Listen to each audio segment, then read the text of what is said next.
السلام عليكم. حالة من الأمطار والسيول الطوفانية مرتقبة في المملكة العربية السعودية، مشابهة لما حدث في الإمارات الأيام الماضية، وهذه الحالة بالتحديد في مناطق مكة وجدة ورابغ، طبقا لتوقعات الأقمار الصناعية، حيث أعلن المرصد الأوروبي لتوقعات الأرصاد طبقا للخرائط الموضحة أمام حضراتكم عن حالة مرتقبة من السيول والأمطار الطوفانية سوف تحدث بكل من مناطق مكة وجدة ورابغ بالمملكة العربية السعودية، وأن هذه الحالة من المتوقع لها أن تبدأ يوم 29 أبريل القادم. وتظهر الخرائط الموضحة أمام حضراتكم أن الحالة سوف تمتد إلى مناطق أخرى من المملكة العربية السعودية، ولكن سوف تكون أكثر شدة وغزارة في المناطق الموضحة باللون الأحمر، حيث يتوقع أن يصل منسوب مياه الأمطار إلى 120 ملي، وهذا يعني أنها سوف تكون أمطار طوفانية بمعنى الكلمة لا قدر الله.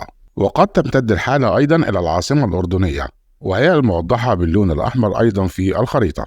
هذه كانت توقعات المرصد الأوروبي، ولكن قد تختلف الحالة بمعنى أنه يمكن أن تكون أقل من ذلك أو أشد من ذلك أو قد لا تحدث إطلاقا. هذا ما سوف توضحه توقعات في الأيام القادمة. انتظرونا في مزيد من الأخبار حول العالم، ولا تنسونا من دعمكم في القناة بعمل لايك للفيديو والاشتراك وتفعيل زرار الجرس ليصلكم كل الأخبار الجديدة دائما.